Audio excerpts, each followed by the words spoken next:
사도신경으로 우리의 신앙을 고백하겠습니다. 전능하사 천지를 만드신 하나님 아버지를 내가 믿사오며 그 외아들 우리 주 예수 그리스도를 믿사오니 이는 성령으로 잉태하사 동정녀 마리아에게 나시고 본디오 빌라도에게 고난을 받으사 십자가에 못 박혀 죽으시고 장사한 지 사흘 만에 죽은 자 가운데서 다시 살아나시며 하늘에 오르사 전능하신 하나님 우편에 앉아 계시다가 저리로서 산자와 죽은 자를 심판하러 오시리라. 성령을 믿사오며 거룩한 공회와 성도가 서로 교통하는 것과 죄를 사하여 주시는 것과 몸이 다시 사는 것과 영원히 사는 것을 믿사옵나이다. 아멘. 찬송가 165장을 함께 찬송하겠습니다.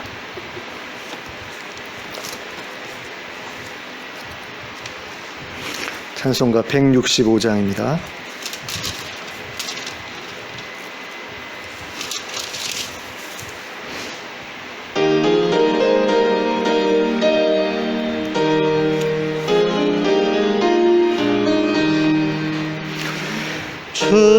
주님께 영광, 다시 사신 주, 사망 권세 모두 이기시었네. 흰 옷 입은 천사 돌을 옮겼고 누우셨던 곳은 비어 있었네. 주님께 영광, 다시 사신 주, 사망 권세 모두 이기시었네.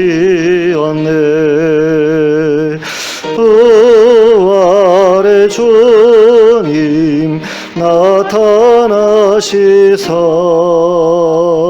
두려움과 의심 물리치셨네. 주의 교회 기뻐 찬송하여라. 다시 사신 주님 죽음 이겼네. 주님께 영광, 다시 사신 주, 사망 권세 모두 이기시었네. 생명의 임금, 영광의 주님,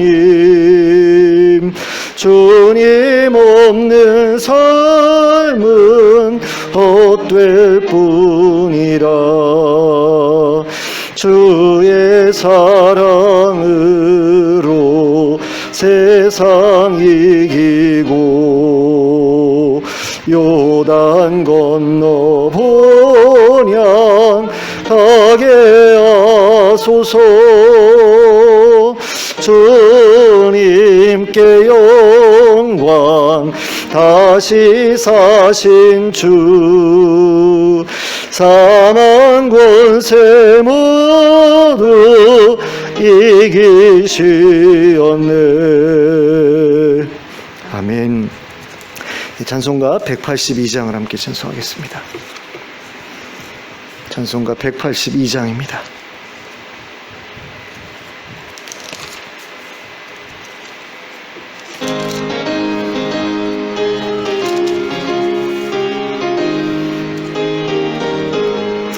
강물같이 흐르는 기쁜 성령 강림함이라. 정결한 마음 영원하도록 주의 거처 되겠네. 주님 주시는 참된 평화가 내 맘속에 넘치네. 주의 말씀에 거센 풍랑도 잠잠하게 되도다. 나의 생명 소생케 됨은 성령 임하심이라. 모든 의심 슬픔 사라져 주의 평강 넘치네. 주님 주시는 참된 평화가 내 맘속에 넘치네. 주의 말씀에 거센 풍랑도 잠잠하게 되도다. 하늘에서 단비 내리고 햇빛 찬란한 같이 우리 마음에 성령이만이 주님 보내심이라. 주님 주시는 참된 평화가 내 맘속에 넘치네. 주의 말씀에 거센 풍랑도 잠잠하게 되도다.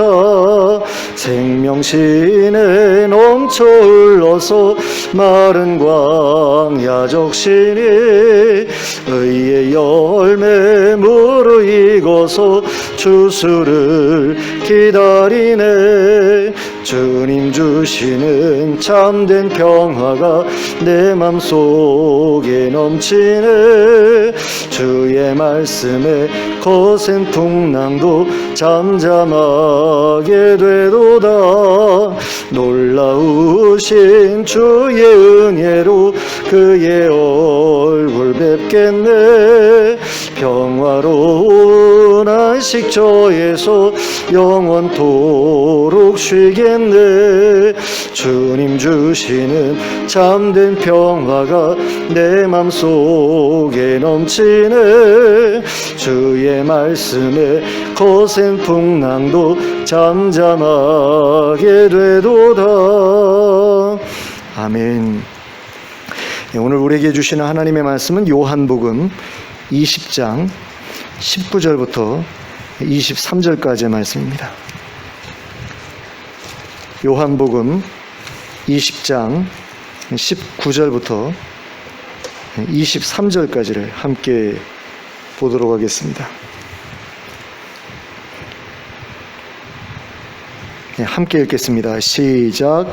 이날 곧 안식 후 첫날 저녁 때에 제자들이 유대인들을 두려워하여 모인 곳에 문들을 닫았더니 예수께서 오사 가운데 서서 이르시되 너희에게 평강이 있을지어다.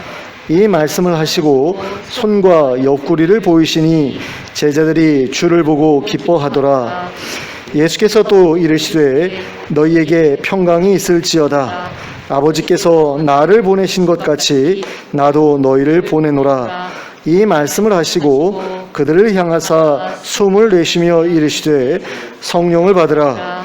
너희가 누구의 죄든지 사하면 사하여질 것이요 누구의 죄든지 그대로 두면 그대로 있으리라 하시니라. 아멘.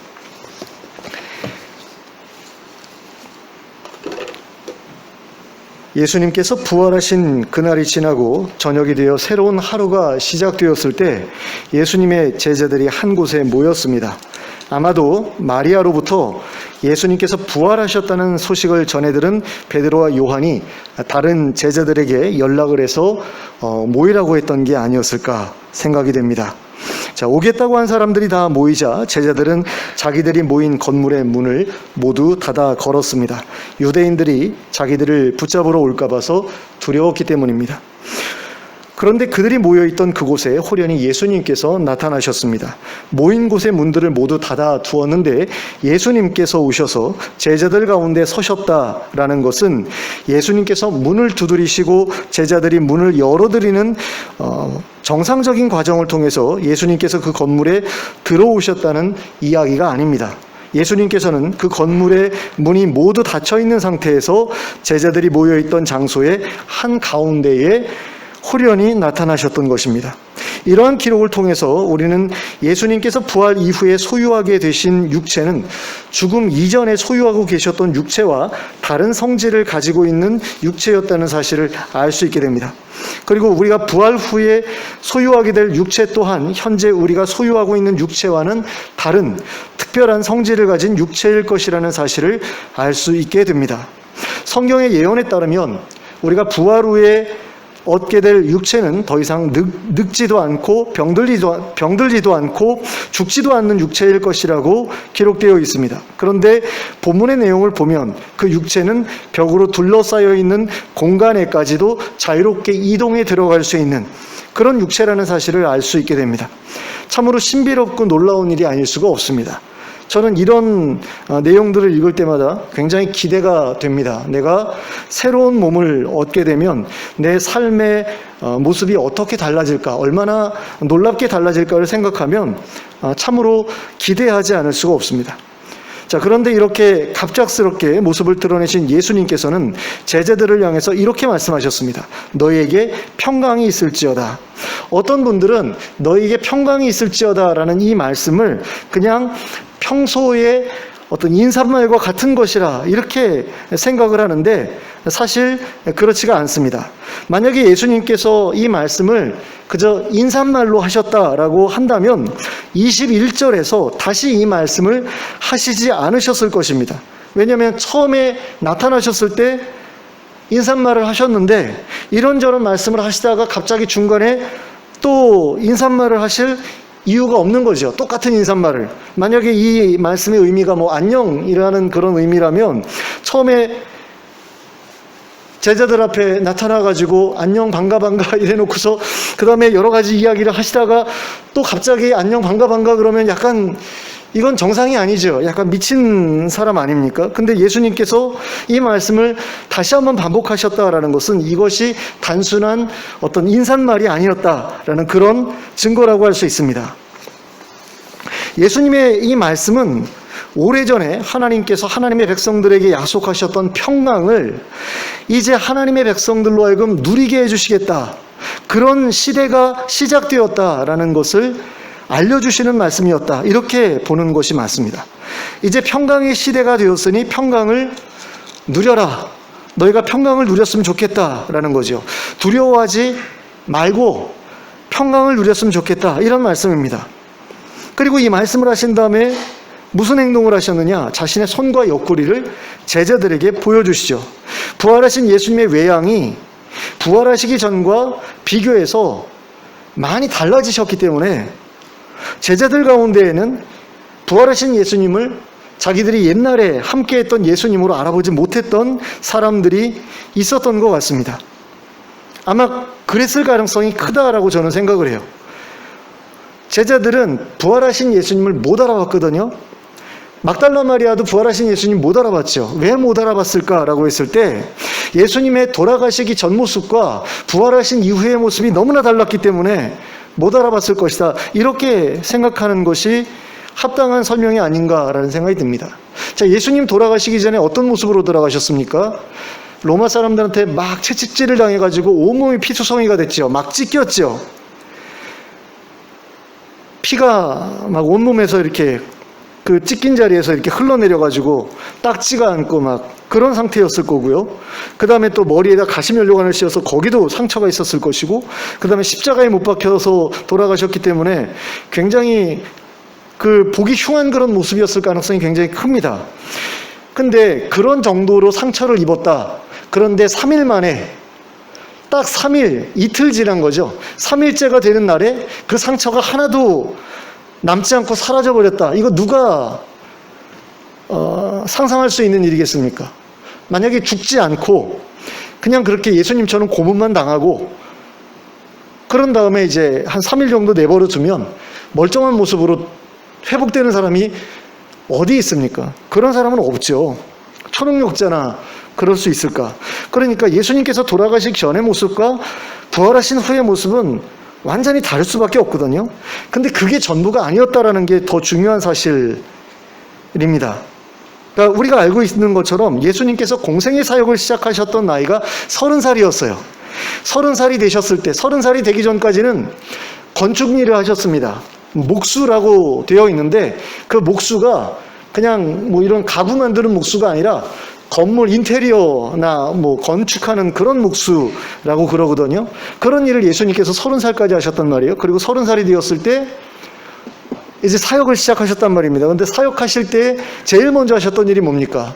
사역에 앞서서 40일 동안 금식을 하셨죠. 근데 40일 동안 금식을 하면 사람이 어떻게 됩니까? 체중이 쫙 빠져버립니다. 30일 정도 금식을 하면은 한 10kg 정도가 빠지는 것 같아요. 10kg 조금 안 되게 빠지는 것 같습니다. 근데 40일 금식을 했으면 한 12kg 정도는 빠지지 않았을까? 그렇게 생각이 되거든요. 근데 그렇게 10kg, 12kg만 빠져도 사람 인상이 확 달라지거든요. 근데 그렇게 빠진 다음에 뭐 보식도 하셨겠죠. 보식도 하셨지만 이제 돌아오셔가지고 사역을 시작하시잖아요. 근데 예수님의 사역을 보시면 굉장히 고된 사역이었거든요. 그러니까 낮에는 사람들한테 말씀 가르쳐 주시고 복음 전하시고 그 다음에 병 고쳐 주시고 귀신 내쫓아 주시고 그 다음에는 또 다른 마을로 가요. 그러니까 한참 걸어서 이동을 합니다. 하루 종일 걸어가지고 다른 마을로 가요. 그래가지고 거기서도 복음을 전합니다. 근데 밤이 되면 또 어떻게 하십니까? 그냥 푹 주무시나요? 주무시지 않지요. 산에 올라가서 기도를 하십니다. 그리고 다른 제자들 다 잘 동안에 기도하시다가 내려오셔서 잠깐 주무시든가. 눈 붙이는 시간도 잠깐이었어요. 별로 그렇게 길게 주무시지도 않았습니다. 그런 사역을 3년 동안 내내 하다가 죽기 전에는 채찍으로 그렇게 모진 매를 맞으시고 온몸이 만신창이가 돼서 돌아가셨다라는 거죠. 근데 돌아가시기 전에 예수님의 모습이 얼마나 나이 들어 보였던지 사람들이 예수님에게 이런 식으로 말하는 그런 내용을 볼 수 있습니다. 요한복음 8장 57절에 이렇게 기록되어 있어요. 유대인들이 이르되 내가 아직 50세도 못 되었는데 아브라함을 보았느냐. 이런 얘기를 하거든요. 그러니까 예수님을 보고서 너 아직 50도 안 됐잖아. 이렇게 말하는 그런 모습을 우리가 보게 되는데, 자, 예수님의 모습이 살짝 나이 들어 보이는 그런 모습이었다라고 우리가 유추할 수 있죠. 50도 안 되었는데 33살도 안 된, 30살에서 33살 정도밖에 안 된 30대 초반의 남자를 향해서 너가 50도 안 됐는데 무슨 소리야? 뭐 이런 식으로 말하는 건 조금 이상해요. 너가 40도 안 됐는데 요 정도면은 조금 어느 정도 수긍이 갑니다. 근데 네가 50도 안 됐는데 라는 거는 조금 예수님께서 과하게 나이 들어 보이는 그런 외양을 가지고 계셨다라는 이야기라고 생각해 볼 수 있는 거죠.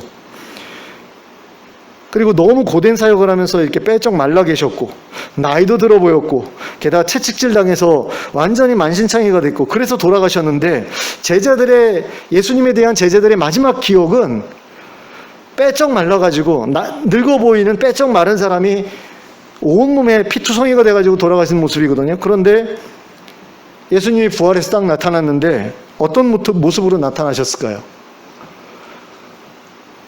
정상적인 체중, 그리고 정상적인 그 나이에 맞는 정상적인 어떤 그런 얼굴, 그런 모습으로 나타나시지 않았을까요? 전 그랬을 거라고 생각이 되거든요.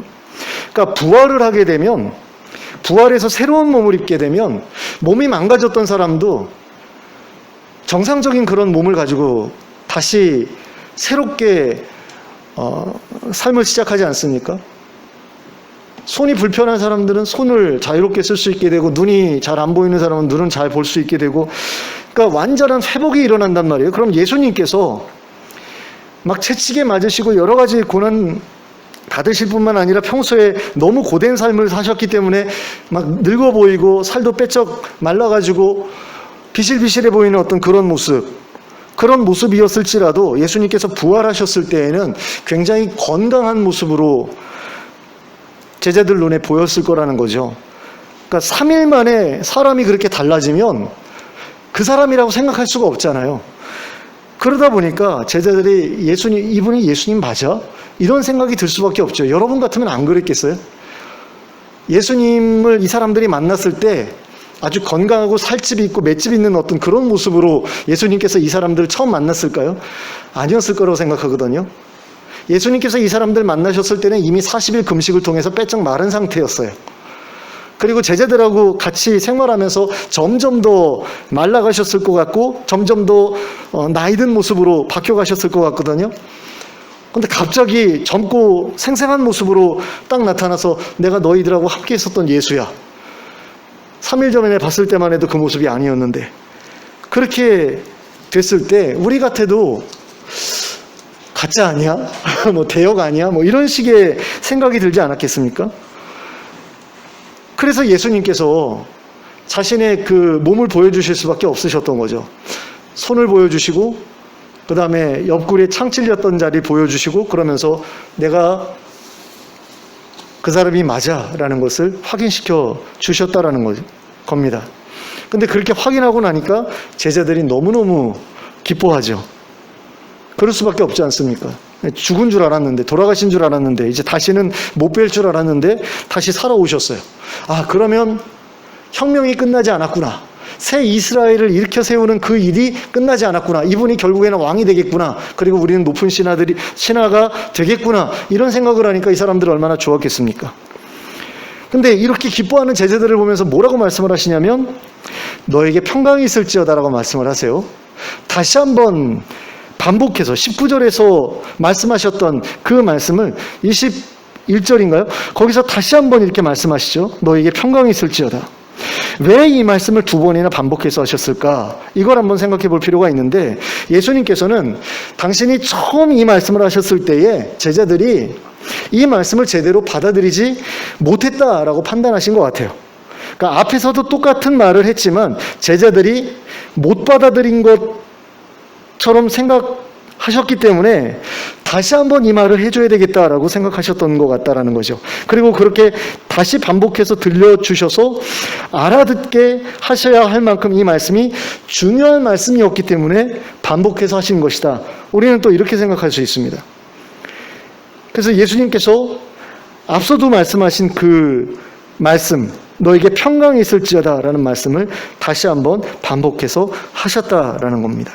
그렇다면 처음에 제자들은 어째서 이 말씀을 제대로 받아들일 수가 없었던 것일까요? 그리고 왜 이제는 이 말씀을 제대로 받아들일 수 있게 된 것일까요? 그것은 예수님께서 부활하셨다라는 사실을 제자들이 확실히 믿게 되었기 때문입니다.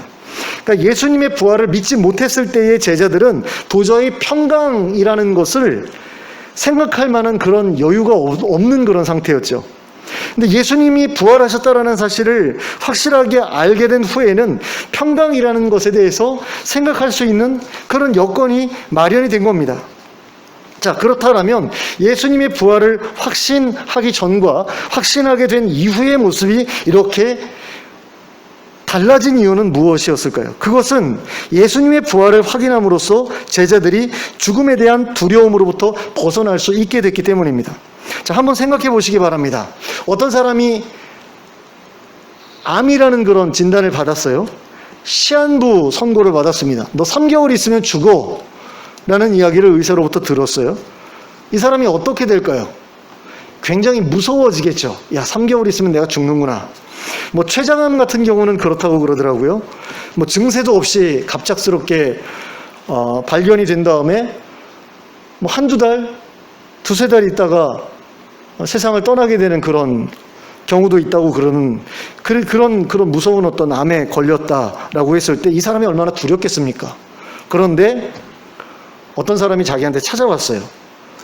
근데 어떤 사람이냐면 이 사람도 자기가 걸려있는 암하고 똑같은 암에 걸린 사람이에요. 자기보다 한참 전에 이 병에 걸렸는데 완치 판정을 받은 사람이에요. 그 사람이 딱 나타나가지고 봐, 너는 3기지, 나는 4기였어. 근데 난 살아났잖아. 너도 살 수 있어 라고 이야기를 하면 이 사람이 어떨까요? 이 사람 마음이 어떻겠습니까? 아, 나도 살 수 있겠구나, 이런 소망을 갖게 되지 않겠습니까? 그러니까 그런 일이 벌어진 거예요. 지금 제자들이 이제 유대인들한테 잡히면 죽는다라고 생각을 하고 있는 겁니다. 아, 이제 유대인들한테 잡히면 우리도 예수님처럼 끌려가서 십자가에서 못 박혀서 죽겠구나. 그래가지고 잔뜩 쫄아있는 그런 상태에 있었단 말이죠. 근데 자기네들보다 먼저 붙잡혀서 십자가에서 죽은 예수님이 그래서 무덤에다가 다 안치한 것까지 확인한 그 예수님이 다시 살아오셨다라는 거죠. 그랬을 때 이 사람들의 마음에 어떤 생각이 들었을까요? 야, 우리도 유대인들한테 잡혀가서 십자가에서 죽어도 예수님처럼 저렇게 다시 살아날 수 있겠구나, 이런 생각이 들지 않았겠습니까? 그러니까 부활에 대한 확실한 믿음이 이 사람들에게 생기게 되지 않았겠어요? 엄연히 죽었던 분인데 다시 나타나서 자기 눈앞에 있잖아요. 그러니까 더 이상 두렵지 않은 거죠. 나는 3기밖에 안 됐는데 4기 진단을 받고 며칠 안 있어서 죽는다고 했던 사람이 멀쩡하게 완치 판정받고 돌아와서 나도 이렇게 살았는데 왜 그거 가지고 쫄고 그래, 이렇게 얘기를 하면 이 사람이 어떻겠어요? 용기가 나겠죠. 어떻게 저럴 수가 있지? 처음에는 의심할 수도 있고, 하지만 그 사람이 분명한 게 확인이 되기만 하면 그럼 나도 살 수 있겠구나, 저 사람한테 어떻게 하면 살 수 있는지 물어봐서 나도 저렇게 살아나야 되겠다, 이런 마음 갖지 않겠습니까? 그러니까 그런 일들이 지금 제자들 앞에서 벌어졌다라는 거죠. 예수님 오셔가지고 십자가에서 죽는 거 아무것도 아니야 라는 거를 몸소 확인시켜 주신 거예요. 그러니까 이 사람들이 이제는 유대인도 더 이상 두렵지 않게 됐고 십자가도 더 이상 두렵지 않게 된 거죠. 물론 그런 건 있어요. 뭐 끌려가서 이제 매 맞고 막 예수님처럼 이렇게 비참하게 매 맞고 그러는 거 누가 좋아하겠어요? 그게 야 멋있다 뭐 이렇게 생각하면 미친 거죠. 그러니까 누구도 그렇게 매 맞으면서 비참하게 고문당하다가 십자가에서 매달려서 죽는 걸 원하는 사람은 없을 거예요. 근데 운이 나빠서 재수가 없어서 그렇게 되더라도 다시 살아날 수 있다라는 그런 확신만 있다면 두려워할 게 없다라는 거죠. 그리고 두려워할 게 없어지면 예수님이 말씀하신 것처럼 평강을 누릴 수 있게 되는 겁니다. 그리고 제자들의 마음이 이렇게 두려움에서 평강으로 이렇게 넘어갈 수 있게 되었더니 예수님께서 제자들을 향해서 무엇을 말씀하셨느냐? 21절 후반부를 보시면 아버지께서 나를 보내신 것 같이 나도 너희를 보내노라. 자, 이제 더 이상 두려워할 필요 없지? 십자가에서 죽어도 다시 사는 거 이젠 알겠지? 그러니까 두려워하지 마. 그리고 너희도 내가 했던 것처럼 해. 이게 21절 후반부의 이 말씀의 의미입니다. 그러니까 아버지께서 나를 보내셔서 내가 복음 전하다가 십자가에서 죽었잖아. 나도 너희를 보내려고 그래. 너희도 복음 전하다가 십자가에서 죽어. 뭐 이런 이야기일 수도 있죠. 좀 자극적으로 이야기를 하면 아버지께서 나를 보내신 것처럼 나도 너희를 보낼게. 아버지께서 나한테 십자가 지라고 하셨던 것처럼 나도 너희한테 십자가 지도록 시킬게. 뭐 이런 얘기거든요. 근데 이렇게 말씀하실 수 있는 이유가 무엇이었느냐? 내가 복음을 전하다가 유대인들에게 붙잡혀서 죽었지만 이렇게 다시 살아난 것처럼 너희가 복음을 전하다가 유대인들에게 붙잡혀서 죽게 된다면 너희도 나처럼 다시 살아나게 될 거야 라는 이야기죠. 그러니까 두려워할 필요 없이, 두려워하지 말고 복음 전하러 나가라는 그런 이야기입니다. 이렇게 문 꼭 닫아 걸고서 쫄아 있지 말고 두려움에 사로잡힌 채 가만히 웅크리고 있지 말고 나가서 복음 전하라는 그런 이야기입니다. 그리고 그 말씀을 하신 다음에는 그들을 향해서 숨을 내쉬면서 성령을 받으라 이렇게 말씀을 하십니다. 그런데 이런 예수님의 말씀으로 볼 때에 이 자리에 있었던 예수님의 제자들은 아마도 이때에 부활하신 예수님으로부터 성령을 받았던 게 분명해 보입니다. 저는 그렇게 생각하거든요. 예수님께서 숨을 내쉬면서 성령을 받으라라고 했을 때 성령을 주시지도 않으면서 성령을 받으라라고 하시지는 않으셨을 것 같아요. 그럼 사기꾼이죠. 목사들이, 부흥사 목사들이 그런 목사들이 있더라고요. 성령 사역하는 사람들 중에 예수님 흉내 내가지고 마이크에다 대고서 훅 하면서 바람 소리를 내고서 성령을 받으라 이러는 그런 목사님들이 있어요. 근데 자기가 성령을 줄 수 있는 그런 존재가 아닌데 사기죠. 그죠? 건방진 거죠. 저는 그건 아니라고 보거든요. 예수님이 그렇게 하셨다고 자기도 그렇게 따라한다, 목사가 따라한다? 저는 그건 아닌 것 같아요. 근데 그런 사람들이 있더라고요. 성령 사역한다는, 특히 이단 교주들 같은 그런 사람들 가운데, 이단에 속한 목사들 가운데 그런 사람들이 있더라고요. 그 비디오 같은 거나 유튜브나 이런 데 보면은 그 목소리 이상하게 이렇게 눌러가지고 쉰 목소리 내면서 바람소리 후 불면서 성령을 받으라 뭐 이런 그런 이상한 사람들 있지 않습니까? 근데 예수님께서 이때에 제자들을 향해서 숨을 내쉬면서 성령을 받으라 라고 하시면서 진짜로 성령을 안 주셨으면 예수님은 사기꾼이죠. 예수님 이때에 제자들에게 성령을 주셨다라고 봐야 되거든요. 그런데 교리에 이렇게 묶여있는 사람들은 오순절날 성령 체험을 처음으로 했다라고 그렇게 생각을 해요. 제자들이. 근데 그렇게 생각하지 않아도 되거든요. 지금 여기 모여있는 사람들 어떤 사람들이에요? 예수님의 특별한 제자들이죠. 사도들이잖아요. 새로운 이스라엘을 일으키게 될 그런 하나님의 특별한 그런 종들이잖아요. 그런 사람들한테 오순절날 되기 전이라도 성령을 미리 주실 수 있잖아요. 근데 그거를 왜 아니다라고 이야기를 하는지 모르겠어요.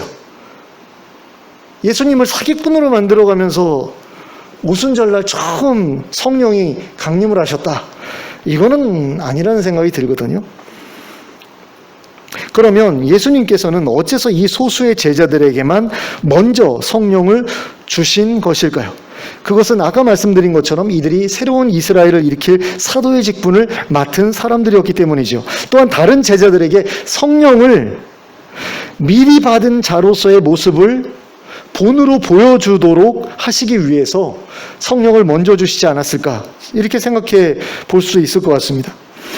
이들은 다른 제자들보다 먼저 성령을 받았기 때문에 다른 제자들이 성령을 받을 수 있도록 옆에서 도울 수 있었습니다. 그러니까 다락방에서의 기도 모임을 이끌어갈 수 있는 그런 능력이 이 사람들에게 먼저 부여되었다, 이렇게 볼 수도 있는 거죠.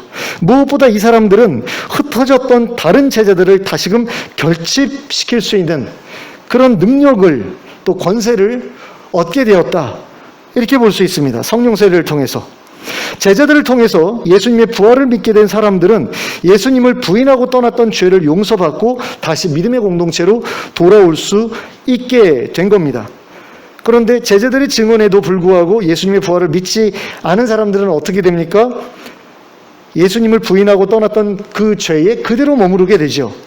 그래서 예수님께서 말씀하신 그 21절에서 말씀하신 그 말씀의 의미가 23절에서 말씀하신 그 말씀의 의미가 그겁니다. 누구든 너희가 누구의 죄든지 사하면 사하여질 것이요 누구의 죄든지 그대로 두면 그대로 있으리라. 이게 무슨 얘기냐면 사도들이 맘대로 너 용서, 너는 아니야, 넌 사면, 넌 아니야, 이걸 맘대로 결정할 수 있다? 이렇게 됐다? 이게 아니라는 이야기죠. 그러니까 이 사람들이 예수님처럼 복음을 전하는 그 일을 통해서 어떤 사람들은 회개하고 돌아오게 되고 어떤 사람은 회개하지 않고 완악하게 되는 어떤 그 일, 예수님께서 이 땅에서 사역하시는 동안에 일어났던 그와 같은 똑같은 일이 이 제자들을 통해서도 일어나게 될 것이다 라는 그런 말씀을 하신 것으로 보아야 한다라는 겁니다. 예수님께서 복음을 전하셨을 때 어떤 사람들은 회개하고 돌아와서 하나님의 용서를 받잖아요. 어떤 사람들은 회개하지 않고 완악하게 되어가지고 하나님을 계속해서 대적하지 않습니까? 예수님에게 일어났던 그 일이 제자들에게도 똑같이 일어나게 될 것이다 라는 그런 이야기입니다. 그리고 이런 일을 통해서 복음에 반대하는 사람들의 그 핍박이 점점 더 무섭게 일어나게 될 것이 분명하죠. 그런데 만일 부활하신 예수님을 만나기 전에 제자들이었다면 과연 그 제자들이 예수님께서 하셨던 그 사역을 제대로 이어갈 수 있었을까요? 저는 아니라는 생각이 듭니다. 그러니까 유대인들에 대한 두려움, 십자가에 대한 두려움, 죽음에 대한 두려움 때문에 예수님처럼 사역하지 못했을 거예요. 그래서 다시 복음을 전하는 일에 복귀하지 못했을 겁니다. 과거에 자기들이 하던 일을 다시 시작하려고 했을 거예요. 하지만 부활하신 예수님을 만났기 때문에, 그래서 더 이상 유대인들이나 십자가의 죽음, 두려워하지 않을 수 있게 되었기 때문에 이 사람들은 예수님께서 하셨던 그 사역을 그대로 이어갈 수 있게 되었다라는 겁니다. 그러니까 예수님처럼 십자가에서 죽더라도 다시 살아나게 될 것을 믿게 되었기 때문에 더 이상 이 사람들을 위협할 수 있는 것은 없어졌다라는 이야기입니다. 많은 기독교인들이 예수님을 믿는다고 말하지만 막상 어려운 일, 힘든 일, 고된 일, 손해되는 일, 이런 일들이 찾아오면 마치 예수님을 믿지 않는 사람인 것처럼 행동하는 경우가 얼마나 많은지 모릅니다. 예수님의 제자들의 모습도 그런 사람들의 모습과 별로 차이가 없었던 것을 봅니다.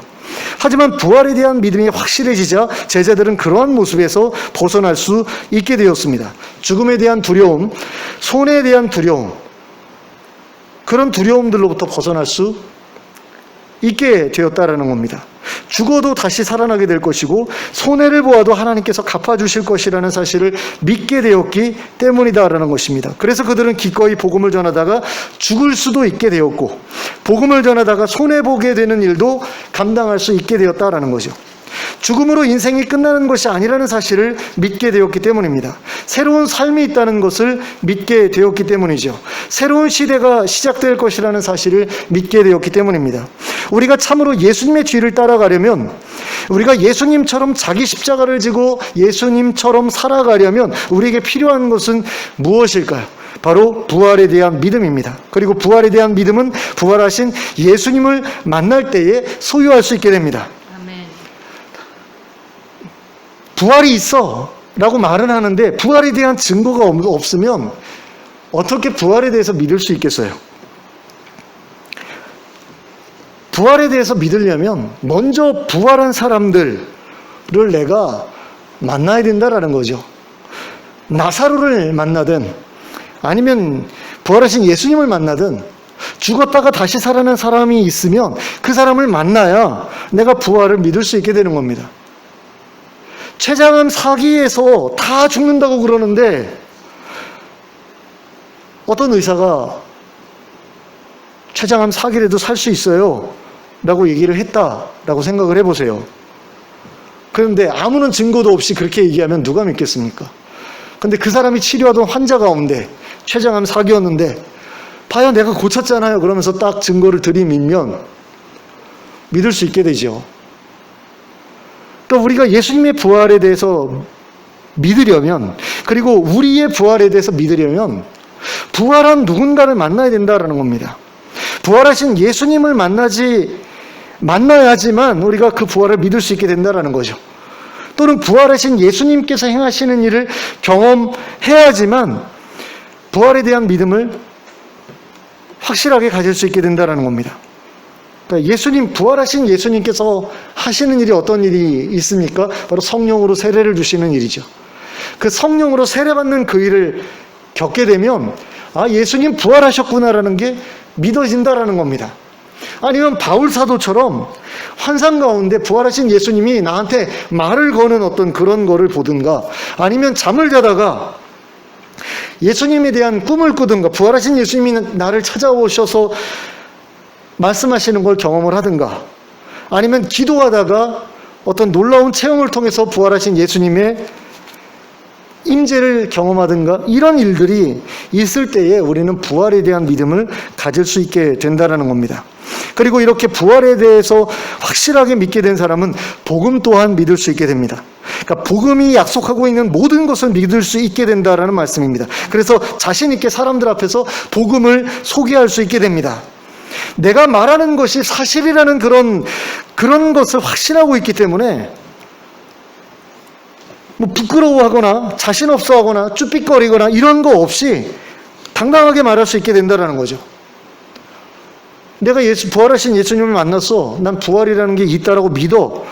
이렇게 당당하게 이야기할 수 있게 된다는 겁니다. 그런데 부활하신 예수님도 만난 적이 없고 성령 세례도 경험한 적이 없고 교회를 다니긴 다녔는데 뭔가 신비스러운 체험도 없고 교회 다니나 안 다니나 예전이나 지금이나 별로 뭐 다른 게 없다라고 한다면 내가 교회에 다니면서 배웠던 것들을 어떻게 자신 있게 다른 사람들한테 이야기할 수 있겠습니까? 부활에 대해서 어떻게 내가 다른 사람들한테 소개할 수 있겠어요? 복음에 대해서 어떻게 소개할 수 있겠습니까? 내가 경험해 본 적도 없는 거를. 그러니까 제일 중요한 게 바로 그거라는 거죠. 복음이 약속하고 있는 것들이 실제로 이루어지는 것을 내 삶으로 경험해야 된다는 겁니다. 성경에 기록되어 있는 약속들이 내 삶 속에서 이루어지는 것을 봐야 된다는 거죠. 그 중에서 제일 중요한 게 뭐냐라고 묻는다면 바로 부활하신 예수님을 만나는 것이다 라고 말씀드리고 싶습니다. 왜냐? 제자들이 부활하신 예수님을 만났을 때에 제대로 변화되잖아요. 예수님처럼 살게 되잖아요. 그게 제일 중요한 거죠. 그것만큼 또 중요한 게 뭡니까? 성령 받는 거죠. 그 두 가지가 오늘 본문에 같이 나오잖아요. 부활하신 예수님을 만났어요. 부활에 대한 소망이 생겼어요. 믿음이 생겼어요. 확신이 생겼어요. 그리고 성령도 받았어요. 자, 그리고 나서 제자들이 변화되기 시작합니다. 한 번에 확 변화됐으면 좋겠는데 그렇지는 않았던 것 같아요. 중간에 또 난 고기 잡으러 갈래 이러고서 그런 사람도 있는 거 보면 한 번에 다 변화된 것 같지는 않습니다. 하지만 이런 경험들이 차곡차곡 쌓이지 않습니까? 지금 예수님 부활하신 그날 저녁에, 그러니까 저녁이 되면은 하루가 바뀌기 때문에 다음 날인데 어쨌든 우리 계산법으로 하면 그날 저녁에 예수님 나타나셨거든요. 그리고서 8일이 지난 다음에 또 나타나셨어요. 그리고 그 이후에 갈릴리에서도 또 한 번 나타나시고요. 그 다음에 승천하실 때 또 한 번 자신의 모습을 보여주시고 이런 식으로 여러 번 나타나셔서 부활에 대한 확신을 제자들에게 심어주셨거든요. 그리고 성령을 체험하게 해주셨거든요. 그랬더니 이 사람들이 변화되지 않았습니까? 왜 우리가 교회를 다니면서 기독교인이라고 말하면서 예수님처럼 살지 못하느냐? 왜 세상 사람들하고 별로 차이가 없느냐? 왜 내가 이 세상의 것들을 포기하지 못하고 그걸 악착같이 붙들고서 살아가느냐? 다른 사람들하고 이렇게 치열하게 싸워가면서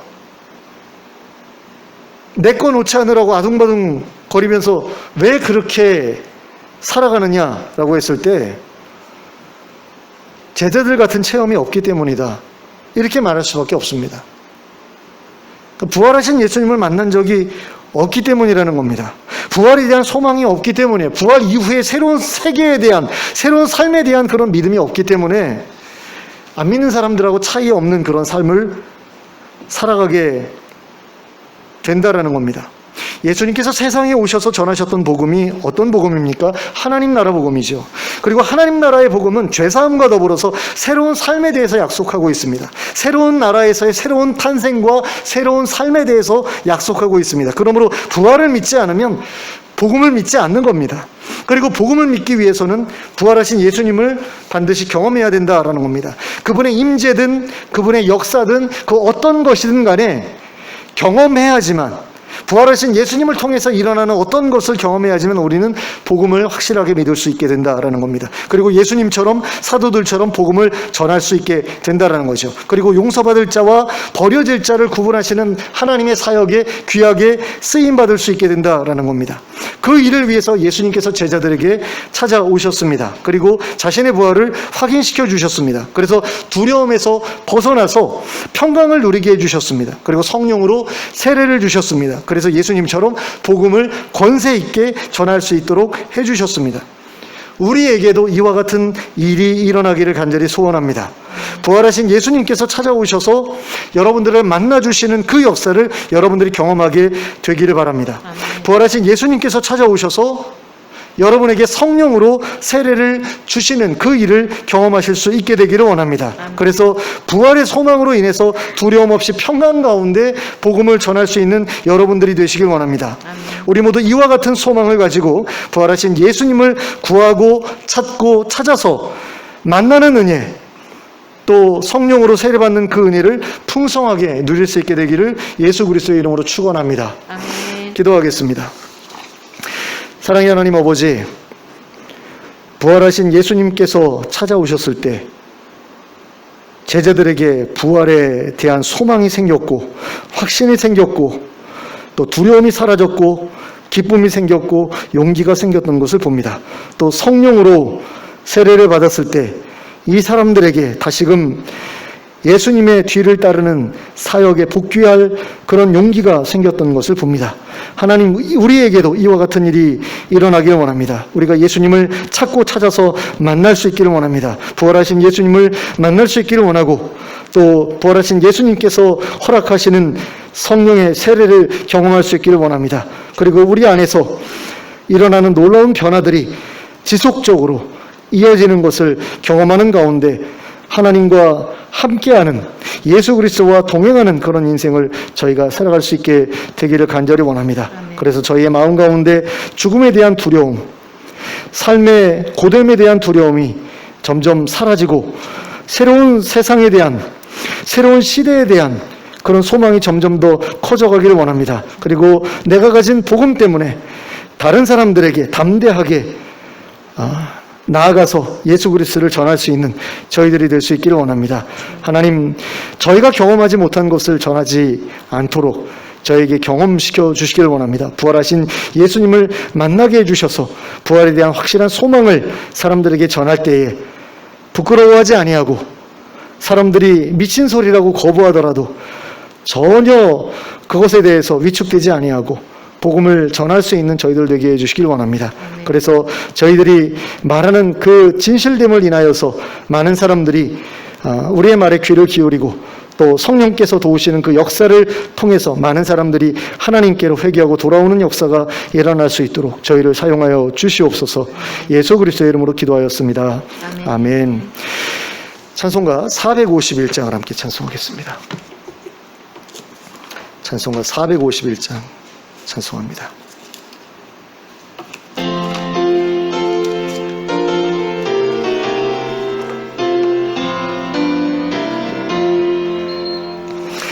예수 영광 버리사 사람 되신 것 보고 너도 고난 당하나 길이 참으라. 예수 친히 십자가 지고 가신 것 보고 너도 주의 십자가 지고 따르라. 예수 너를 위하여 죽으심을 본받아 너도 남을 위하여 몸을 바쳐라.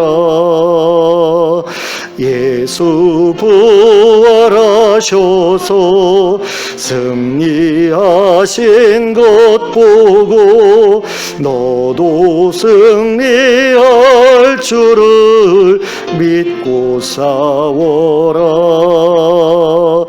예수 승천하셔서 영광 받으심 보고 너도 영광 받을 줄 믿고 섬겨라. 예수 다시 오셔서 상을 주실 줄 믿고 너도 상을 얻도록 참고 참으라. 아멘. 주님 가르쳐 주신 기도로 예배를 마치겠습니다. 하늘에 계신 우리 아버지여, 이름이 거룩히 여김을 받으시오며 나라의 임하옵시며 뜻이 하늘에서 이룬 것 같이 땅에서도 이루어지이다. 오늘날 우리에게 일용할 양식을 주옵시고 우리가 우리에게 죄 지은 자를 사하여 준 것 같이 우리의 죄를 사하여 주옵시고 우리를 시험에 들게 하지 마옵시고 다만 악에서 구하옵소서. 대개 나라와 권세와 영광이 아버지께 영원히 있사옵나이다. 아멘.